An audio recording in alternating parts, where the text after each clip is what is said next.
कहानी की शुरुआत होती है इटली के एक छोटे से शहर में, जहाँ गपेटो नाम का एक बूढ़ा कारपेंटर रहता था। वो हर रोज लोगों के घर जाकर काम मांगता, लेकिन हर जगह उसे मना कर दिया जाता, क्योंकि वहाँ पर ज्यादातर लोग खुद भी गरीबी से गुजर रहे थे। इस वजह से गपेटो को अक्सर भूखा रहना पड़ता। एक दिन जब वो सड़क पर चल रहा था तो उसकी नजर एक सर्कस की गाड़ी पर पड़ी, जहाँ लकड़ी के पुतले रखे थे। उन पुतलों को देखकर उसके अंदर एक उम्मीद जागी। उसने सोचा कि अगर वो भी ऐसा ही एक पुतला बना दे तो शायद वो शहर शहर घूमकर अपना हुनर दिखा सकता है। शायद वो पैसे कमा कर एक ठीक ठाक जिंदगी जी पाए। अब यही उम्मीद उसकी जिंदगी का मकसद बन गई। अब वो जल्दी से लकड़ी लेने के लिए एक सप्लायर के पास गया और किस्मत ने उसका साथ दिया। असल में गपेटो के पहुंचने से कुछ पल पहले वो आदमी एक लकड़ी का टुकड़ा काट रहा था, मगर तभी अचानक वो लकड़ी का टुकड़ा हिलने लगा और अपने आप चलने लगा। ये देखकर वो आदमी डर के मारे कांप गया। फिर जब गपेटो वहां आया और लकड़ी मांगी तो उसने बिना सोचे समझे वो अजीब और जिंदा सी लकड़ी उसे दे दी,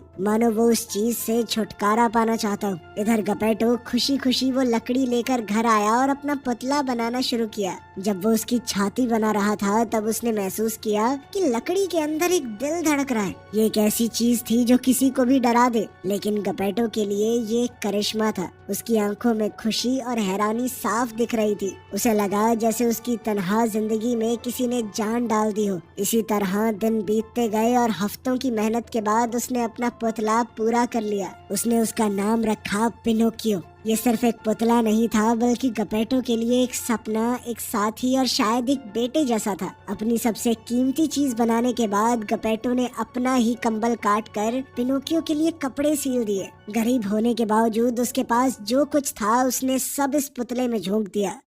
फिर वो उसे अपने बच्चे की तरह चलना सिखाने लगा। लेकिन पिनोकियो अभी बचपने और शरारत से भरा हुआ था। जैसे ही गपेटो का ध्यान हटा वो अचानक से भाग गया। उसके लिए ये पूरी दुनिया एकदम नई थी। पिनोकियो सड़कों पर दौड़ता रहा, लेकिन जल्द ही उसकी ये मस्ती खतरे में बदल गई। अचानक कुछ कुत्ते उसे एक खिलौना समझकर उसके पीछे पड़ गए। डर के मारे पिनोकियो जान बचाने के लिए वापस घर भागा और दरवाजा बंद कर दिया। जैसे ही वो अंदर आया, एक अजीब सा बोलने वाला क्रीचर छत में दिखा।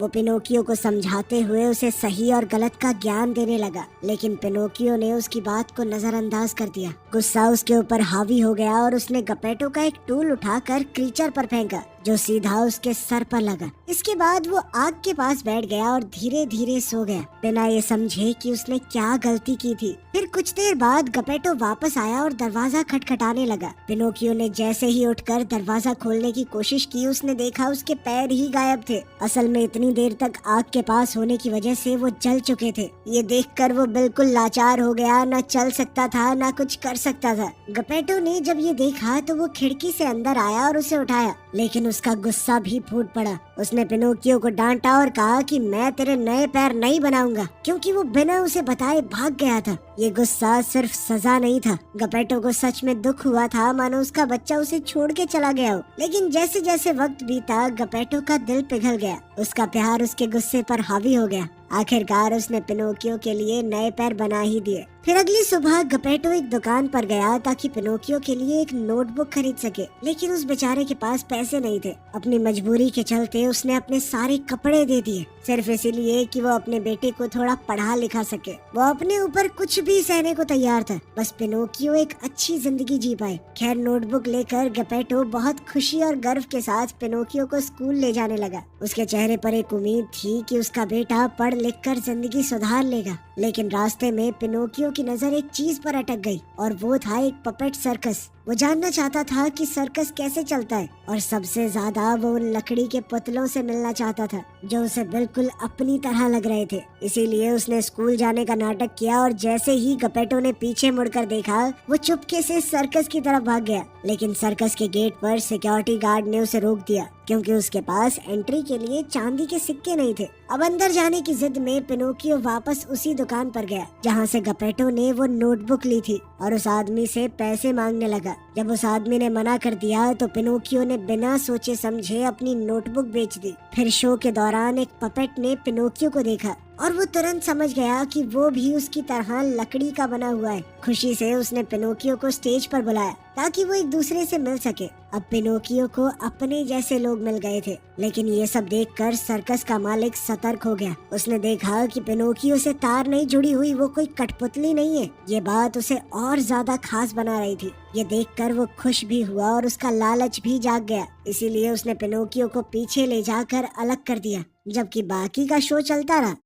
फिर शाम के वक्त गपेटो अपने बेटे को लेने के लिए स्कूल पहुंचा, लेकिन वहां उसे सिक्योरिटी गार्ड मिला जो दरवाजा बंद कर रहा था। उसने बताया कि सभी क्लासरूम तो खाली हैं और शायद पिनोकियो तो सर्कस की तरफ गया था। अब गपेटो तुरंत सर्कस की तरफ दौड़ा, लेकिन वहां पहुंचकर उसका दिल टूट गया क्योंकि सर्कस वहां से जा चुका था। वो ये नहीं जानता था कि सर्कस का मालिक पिनोकियो को लेकर एक दूसरे शहर की तरफ निकल गया है। उधर सर्कस का मालिक अपनी आग के लिए लकड़ी खत्म होने की वजह से बहुत परेशान था। उसने एक बार के लिए सोचा कि वो पिनोकियो को ही जला दे, लेकिन जैसे ही उसने पिनोकियो का डर और उसकी अपने पिता के पास लौटने की बेचैनी देखी तो उसका दिल बदल गया। पिनोकियो की मासूमियत और गपेटो के प्यार की कहानी ने उसे अंदर से छू लिया। फिर अगली सुबह उसने पिनोकियो को 5 सोने के सिक्के दिए और उसे आजाद कर दिया ताकि वो अपने पिता के पास वापस लौट सके। पिनोकियो ने बाकी पपेट्स को अलविदा कहा और अपने गांव की तरफ चल पड़ा, लेकिन रास्ते में वो अपने आप से ही इन सिक्कों के बारे में बात करने लगा।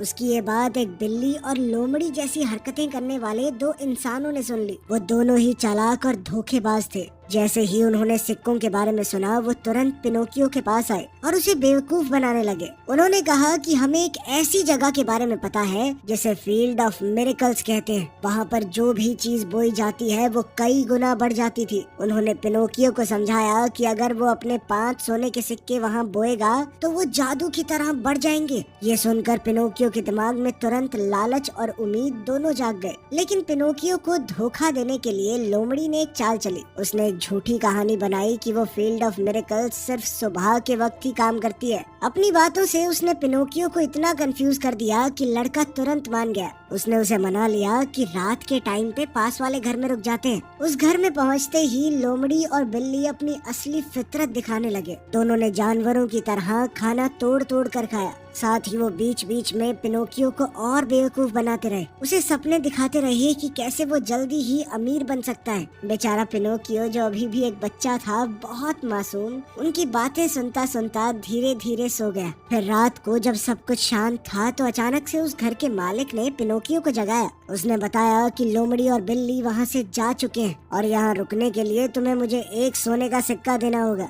ये साफ था कि उसके साथ धोखा हुआ था, लेकिन पिनोकियो अभी भी सच समझने के लिए तैयार नहीं था। अंदर ही अंदर परेशान होने के बावजूद उसने फिर भी पैसे दे दिए। शायद वो मानना नहीं चाहता था कि उसे बेवकूफ बनाया गया है। फिर वो अकेला ही रात के अंधेरे में उसी फील्ड की तरफ निकल पड़ा जहाँ वो सोच रहा था कि उसकी किस्मत बदलने वाली है। रास्ते में जंगल के अंधेरे और सन्नाटे के बीच अचानक पेड़ों के बीच से वही बोलने वाला क्रीचर सामने आ गया। इस बार उसकी आवाज पहले से थोड़ी ज्यादा सीरियस थी। उसने पिनोकियो को रोकने की कोशिश की, उसे समझाया कि वो वापस मुड़ जाए और अपने बचे हुए 4 सिक्के अपने पिता को दे दे। उसने साफ चेतावनी दी कि आगे का रास्ता बहुत खतरनाक है, लेकिन पिनोकियो ने सोच लिया था कि वो अमीर बन के रहेगा। उसने क्रीचर की बात को नजरअंदाज कर दिया और अपनी उम्मीद के सहारे वो आगे बढ़ता गया, बिना समझे कि वो सीधा एक जाल की तरफ जा रहा है।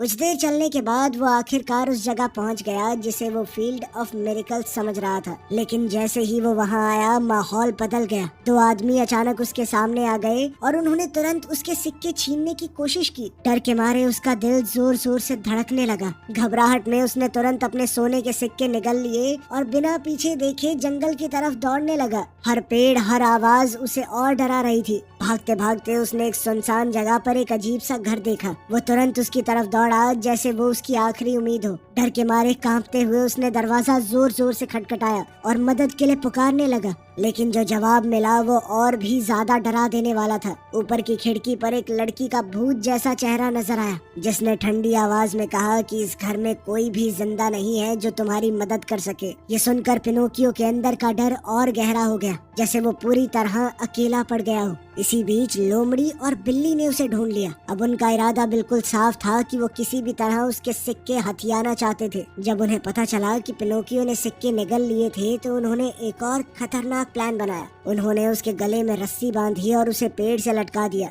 ये सोचकर कि कुछ ही देर में वो मर जाएगा और वो आराम से सिक्के निकाल लेंगे। बेचारा पिनोकियो बेसहारा होकर लटक रहा था, लेकिन वक्त बीतता रहा और कुछ भी नहीं हुआ। फिर कई घंटे गुजारते गुजारते लोमड़ी और बिल्ली खुद ही थक कर सो गए, मगर उनकी लापरवाही उनके ऊपर भारी पड़ी। तभी एक अजीब सा इंसान जैसा जीव वहाँ पर आया। वो शांत था, लेकिन उसके अंदर एक अजीब सी ताकत थी। उसने धीरे धीरे पिनोकियो को रस्सी से आजाद कर दिया, जैसे वो उसे एक नई जिंदगी दे रहा हो। फिर पिनोकियो को छुड़ाने के बाद वो उसे एक गाड़ी में बैठाकर वापस उसी भूत वाले घर में ले गया। इस बार वो घर उतना डरावना नहीं लग रहा था। वहाँ एक डरावनी सी औरत और वो पहले वाली लड़की, जो असल में एक परी है, उसकी देखभाल करने लगी। उनके तरीके बहुत अजीब थे, लेकिन इरादे एकदम साफ। कुछ दिन तक बिस्तर पर रहने के बाद पिनोकियो धीरे धीरे ठीक होने लगा। उसका शरीर ठीक हो रहा था, लेकिन अंदर से वो अभी भी टूटा हुआ था। तब परी ने प्यार से उससे पूछा कि तुम यहाँ तक कैसे पहुँचे। ये मौका था सच बोलने का, लेकिन पिनोकियो अपनी गलतियों को छुपाना चाहता था। उसने कहानी को बदल दिया और झूठ बोलना शुरू कर दिया। जैसे ही वो झूठ बोलता गया, उसकी नाक बढ़ती गई। आखिर में उसकी नाक इतनी बड़ी हो गई कि वो खुद भी परेशान हो गया। खैर, जब परी ने ये सब देखा तो बिना गुस्सा किए उसकी मदद की। उसने वुड पैकर्स को बुलाया, जिन्होंने उसकी नाक की एक्स्ट्रा लकड़ी हटा दी। ये कोई सजा नहीं, बल्कि एक सीख थी। इसके बाद कुछ दिनों तक पिनोकियो और परी ने साथ में वक्त बिताया। वो हंसते खेलते, लेकिन अंदर ही अंदर पिनोकियो अपने पिता के पास वापस जाना चाहता था। जैसे ही वो पूरी तरह ठीक हो गया तो परी उसे पास के शहर तक ले गई। उसने उसे अलविदा कहा, पर उसकी आंखों में प्यार और चिंता दोनों थी, मानो वो चाहती हो कि पिनोकियो अब आगे से सही फैसले ले। पर जैसे ही पिनोकियो शहर के बीच से गुजर रहा था, उसकी किस्मत ने फिर से एक मोड़ लिया। उसी चालाक लोमड़ी और बिल्ली ने उसे देख लिया और फिर से उसे आवाज देकर अपने पास बुलाया। इस बार वो धोखेबाज लोमड़ी और बिल्ली फिर से नई कहानी लेकर आए थे। उन्होंने पिनोकियो को यकीन दिलाया कि हम तो कब से तुम्हें ढूंढ रहे हैं, और उन्हें खेत में मौजूद चोरों के बारे में कुछ भी नहीं पता। उनकी बातें एकदम झूठी थी, लेकिन पिनोकियो इतना भोला बेवकूफ था कि अब फिर से मान गया। इतना सब कुछ होने के बाद भी वो उनकी बातों में आ गया। अब वो दोबारा से उनके साथ फील्ड ऑफ मिरेकल्स की तरफ चल दिया। वहाँ उसने अपने बचे हुए 4 सोने के सिक्के जमीन में दबा दिए। वो अंदर ही अंदर सोच रहा था कि सब कुछ ठीक हो जाएगा, लेकिन तभी लोमड़ी ने उसे एक और झूठ बोला। उसने कहा कि पैसों को बढ़ाने के लिए पानी देना जरूरी है। ये सुनकर पिनोकियो तुरंत पास के तालाब से पानी लेने चला गया। उसके दिमाग में सिर्फ एक ही ख्याल था कि जल्दी से अमीर बनना है। मगर जब वो वापस आया तो सुन्न रह गया। वहाँ की जमीन खोदी गई थी और उसके सारे सिक्के गायब थे। आखिरकार उस वक्त उसे समझ आ गया कि उसके साथ शुरू से ही धोखा हो रहा था। उसकी आंखों के सामने सच आ गया था, लेकिन अब बहुत देर हो चुकी थी। गुस्से और दुख से भरा हुआ पिनोकियो सीधा शहर के कोर्ट में गया, जहाँ वो चोरी की शिकायत करना चाहता था। उसे लगा था कि उसे इंसाफ मिलेगा, लेकिन यहाँ तो सब कुछ उल्टा था। जज ने उसकी कहानी सुनी और हैरानी की बात ये थी कि उसने पिनोकियो को ही दोषी ठहरा दिया। उसने उसे गिरफ्तार करने का हुक्म दे दिया। फिर जब गार्ड्स उसे घसीट कर ले जा रहे थे, तब पिनोकियो के अंदर कुछ टूट गया। उसने अपनी छोटी सी जिंदगी के बुरे काम याद किए, हर एक झूठ, हर गलती, और फिर उसने सब कुछ सच बता दिया। उसकी ईमानदारी देखकर जज का फैसला बदल गया और आखिरकार पिनोकियो को छोड़ दिया गया। अब आजादी मिलते ही वो सीधा अपने घर की तरफ भागा। उसके दिल में अब एक ही ख्वाहिश थी, अपने पिता से मिलना। लेकिन जब वो घर पहुंचा तो उसका दिल टूट गया। घर का दरवाजा बंद था और उसके पिता वहाँ नहीं थे। वो मकान जो कभी उसका घर था बिल्कुल सुनसान लग रहा था। फिर पड़ोसी से उसे पता चला कि उसके गायब होने के बाद गपेटो गहरी उदासी में चला गया। उसने बहुत इंतजार किया, लेकिन जब पिनोकियो वापस नहीं आया तो वो खुद उसे ढूंढने समुद्र की तरफ निकल पड़ा। ये सुनते ही पिनोकियो के अंदर पछतावा भर गया। उसने बिना सोचे समुद्र की तरफ दौड़ लगाई और पानी में कूद गया। वो बेचैनी में तैरता रहा, मानो हर लहर के साथ वो अपने पिता के करीब पहुंच रहा हो। लेकिन थकान उस पर भारी पड़ गई, उसका शरीर जवाब दे गया और आखिरकार वो बेहोश हो गया। जब उसकी आंखें खुली तो वो एक सुनसान बीच पर पड़ा था। इस बार उसकी जान बचाने के लिए वही परी आई थी, लेकिन अब वो बदल चुकी थी। अब वो एक बड़ी समझदार औरत बन गई थी। उसे देखकर पिनोकियो को वक्त के गुजरने का एहसास हुआ। उसने तुरंत परी से कहा कि मुझे एक असली लड़का बना दो ताकि वो भी बड़ा हो सके, लेकिन परी ने शांत अंदाज में मना कर दिया। उसने कहा कि अगर पिनोकियो सच में बदलना चाहता है तो उसे पहले साबित करना होगा कि वो एक अच्छा इंसान बन सकता है, और इसकी शुरुआत उसे अपनी पढ़ाई और जिम्मेदारी से करनी होगी। इस बार पिनोकियो ने बात को सीरियस लिया। जैसे ही वो ठीक हुआ उसने स्कूल जाना शुरू कर दिया। वो क्लास में पढ़ने लगा और एक नॉर्मल बच्चे की तरह जीने की कोशिश करने लगा। लेकिन जल्द ही उसकी मुलाकात विंक नाम के एक शरारती लड़के से हुई। दोनों की दोस्ती तो हो गई, लेकिन ये दोस्ती उसे सही रास्ते से भटकाने लगी। साथ मिलकर दोनों शरारत करने लगे, जैसे टीचर के कपड़ों में मेंढक डालना, क्लास बंक करना, लोगों के घर से खाना चुराना वगैरह वगैरह। हर दिन एक नई गड़बड़ होती और पिनोकियो धीरे धीरे अपनी पुरानी आदतों में लौटने लगा।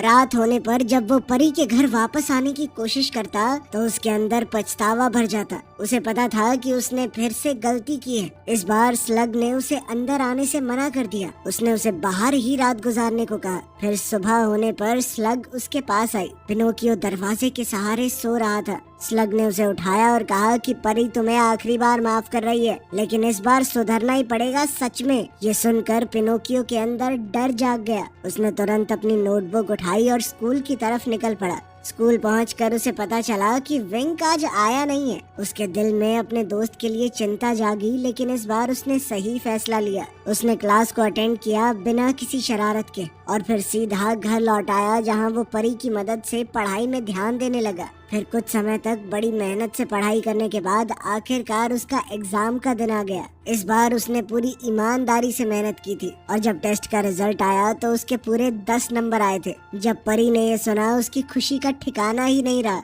उसने मुस्कुराते हुए पिनोकियो से कहा कि कल मैं तुम्हारे लिए एक बड़ी पार्टी रखूंगी और सबसे खास बात, मैं तुम्हें एक असली लड़का बना दूंगी। ये सुनते ही पिनोकियो का दिल खुशी से भर गया। उसने तुरंत परी को जोर से गले लगा लिया। फिर वो तुरंत अपने क्लासमेट्स को इनवाइट करने के लिए दौड़ा, लेकिन रास्ते में उसकी नजर विंक पर पड़ी। एक्साइटेड होकर उसने कहा कि कल पार्टी है, मैं वहाँ पे असली लड़का बन जाऊंगा लकड़ी से। लेकिन विंक ने कहा कि मैं पार्टी में नहीं आ पाऊंगा क्योंकि वो टॉय लैंड की तरफ भागने वाला है। वो एक ऐसी जादुई जगह है जहाँ पर बच्चे जो करना चाहें वो कर सकते हैं। ना तो कोई रूल्स है वहाँ पे, ना कोई रोक टोक। फिर रात के अंधेरे में पिनोकियो अपने दोस्त के साथ रहने के लिए शहर के बाहर वाली सड़क पर उससे मिला। दोनों एक गाड़ी का इंतजार कर रहे थे जो विंक को टॉय लैंड ले जाने वाली थी। तब इंतजार के दौरान विंक बार बार पिनोकियो को मनाने लगा। उसने कहा कि सब कुछ छोड़कर मेरे साथ चलना भाई, वहाँ पे दोनों भाई मजे करेंगे। पिनोकियो के अंदर एक लड़ाई सी चल रही थी। एक तरफ उसका सपना था एक असली लड़का बनने का और दूसरी तरफ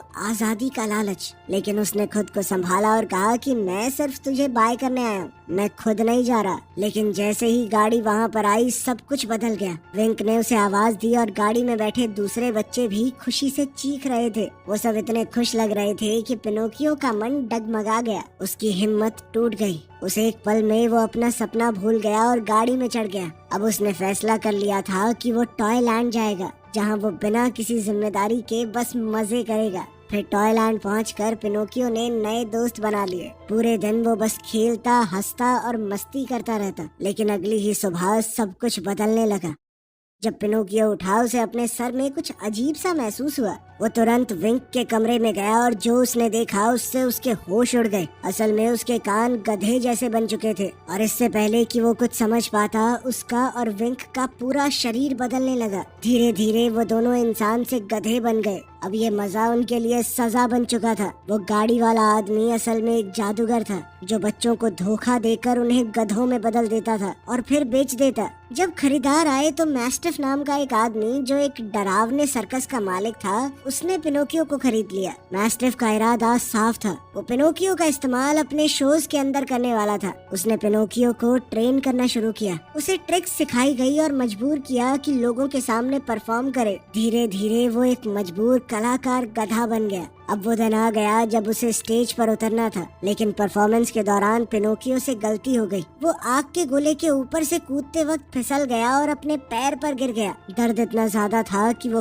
खुद खड़ा भी नहीं हो पा रहा था। जब बाकी लोग उसे उठाकर ले जा रहे थे तब भीड़ हंस रही थी, लेकिन उस भीड़ में एक उदास चेहरा भी था, परी का। वो सब कुछ देख रही थी पर कुछ कर नहीं पाई। फिर समय के साथ पिनोकियो लंगड़ाने लगा। अब वो मैस्टिफ के किसी काम का नहीं था, इसीलिए मैस्टिफ ने एक और खतरनाक फैसला लिया। वो उसे मारकर उसकी चमड़ी बेचना चाहता था। उसने एक पत्थर पिनोकियो के गले में बांधा और उसे समुद्र में फेंकने का हुक्म दिया। उस पल पिनोकियो को लगा कि अब तो सब कुछ खत्म। वो घबरा गया, जोर जोर से चिल्लाने लगा, मानो वो कहना चाहता हो कि मैं गधा नहीं हूँ, लेकिन कोई भी उसे कैसे समझ पाता। आखिरकार उसे समुद्र में धकेल दिया गया। जैसे ही वो समुद्र में नीचे तक पहुंचा तो अचानक एक अजीब सा चमत्कार हुआ। मछलियों का एक झुंड उसके आसपास घूमने लगा। धीरे धीरे उसका गधे वाला रूप गायब होने लगा और वो फिर से एक लकड़ी का पुतला बन गया। एक बार फिर से उसकी जान बच गई थी। परी ने एक बार फिर से उस पर दया दिखाकर उसे एक और मौका दिया था। जैसे ही मैस्टिफ को पता चला कि पिनोकियो फिर से लकड़ी का पुतला बन गया है तो उसे अपनी गलती का एहसास हुआ। उसने गुस्से और पछतावे के साथ तुरंत अपने आदमियों को ऑर्डर दिया कि उसे वापस लेकर आओ। उसे तो मैं अपने सर्कस का मेन स्टार बनाऊंगा। लेकिन उनमें से कोई भी तैर नहीं सकता था, इसीलिए वो बस किनारे पर खड़े रहकर बेबस होकर देखते रहे। और देखते ही देखते पिनोकियो उनकी नजरों से तैरकर दूर चला गया। लेकिन उसकी मुश्किलें अभी खत्म नहीं हुई थी। जमीन तक पहुंचने से पहले ही एक बहुत बड़ी मछली ने उसे निगल लिया। ये सब किसी डरावने सपने जैसा था। उस मछली के पेट के अंदर घना अंधेरा था। वहीं पर पिनोकियो की मुलाकात एक बहुत ही अजीब सी मछली से हुई, जिसका चेहरा बिल्कुल इंसान जैसा था। उनकी बातचीत के बीच में पिनोकियो की नजर दूर एक हल्की सी रोशनी पर पड़ी। वो धीरे धीरे उस रोशनी की तरफ बढ़ने लगा। जब वो पास पहुंचा तो एकदम चौंक गया। असल में वो रोशनी गपेटो की लालटेन से आ रही थी। उसके पिता भी उसी मछली के अंदर थे। इतने सालों बाद बाप बेटा दोबारा से मिले, लेकिन गपेटो अब वापस नहीं जाना चाहता। उसने अपनी जिंदगी में इतनी मुश्किलें झेली थी और अब वो इस फिश मॉन्स्टर के पेट में रहते हुए उसकी खाई हुई चीजों पर पलना सीख चुका था। उसके लिए अब यही जगह उसका घर बन गई थी। मगर पिनोकियो ने कहा कि अगर हम यहीं रुके रहे तो एक ना एक दिन यह हमें हजम कर जाएगी। इसीलिए उसने अपने पिता को समझाया और आखिरकार वहाँ से भागने के लिए राजी कर लिया। दोनों ने मौका देखा। जब मछली थोड़ी सुस्त थी तो उसका मुंह खुला था। वो धीरे से उसके दांतों के बीच से बाहर निकल गए। लेकिन एक और प्रॉब्लम सामने थी। गपेटो तैर नहीं सकता था, इसलिए पिनोकियो को उसे अपना सहारा देना पड़ा। अब वो अपने पिता को संभालते हुए तैरने लगा, लेकिन वो खुद भी छोटा और कमजोर था। फिर धीरे धीरे दोनों पानी में डूबने लगे। हर पल उन्हें मौत के और करीब ले जा रहा था। तभी अचानक वही अजीब सी मछली दोबारा से सामने आई। उसने उनकी मदद की और कहा कि मैं तुम्हें किनारे तक ले जाऊंगी। आखिरकार उसकी मदद से दोनों की जान बच गई।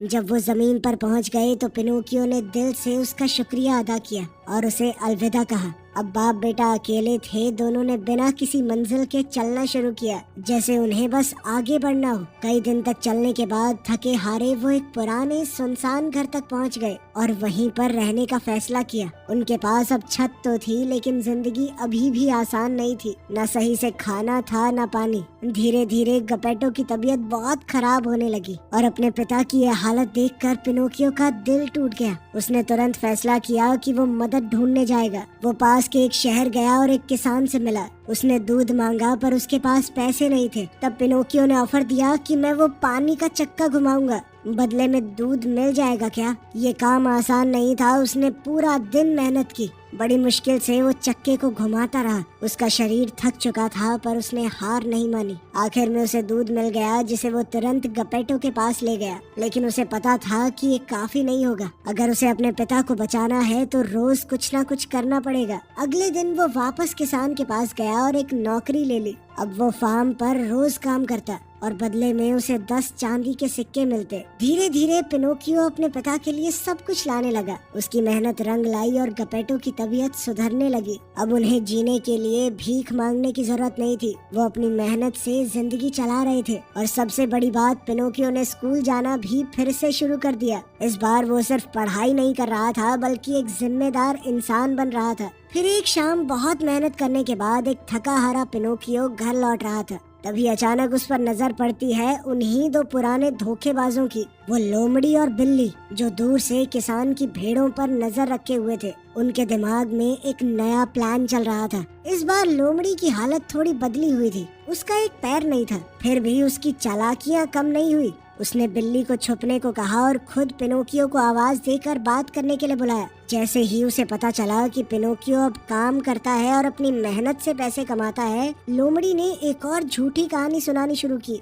उसने कहा कि मेरे साथ जो बिल्ली थी ना, उसने ही तुम्हारे पुराने सिक्के चुरा लिए थे और इसी वजह से मैंने उसके साथ रहना भी छोड़ दिया। ये सब कहकर लोमड़ी पिनोकियो का भरोसा जीतना चाहती थी, उसे दोबारा फील्ड ऑफ मिरेकल्स के सपने दिखाकर उसके पैसे हासिल करना। लेकिन इस बार कहानी अलग थी। जब लोमड़ी अपनी एक्टिंग में बिजी थी, तभी बिल्ली अपनी छुपने की जगह से बाहर आ गई। उसकी एक गलती ने पूरी सच्चाई सामने ला दी। पिनोकियो को सब कुछ समझ आ गया। इतनी बार धोखा खाने के बाद आखिरकार उसने सीख लिया था कि किन लोगों पर कभी भरोसा नहीं करना चाहिए। इस बार उसने बिना किसी बहस के अपने पैसे संभाले और वहाँ से सीधा चल दिया। उसने पीछे मुड़कर कभी नहीं देखा, जबकि वो लोमड़ी और बिल्ली सड़क पर आपस में लड़ते रह गए। फिर अगली सुबह जब वो अपने काम पर था, तब उसके सामने वही परी आई। उसकी आंखों में गर्व था, मानो वो उसकी मेहनत देख रही हो। उसने प्यार से कहा कि अब तुम एक अच्छे इंसान बनने लायक हो चुके हो। फिर उसने पिनोकियो को गले लगाया और पिनोकियो खुशी के मारे बेहोश हो गया।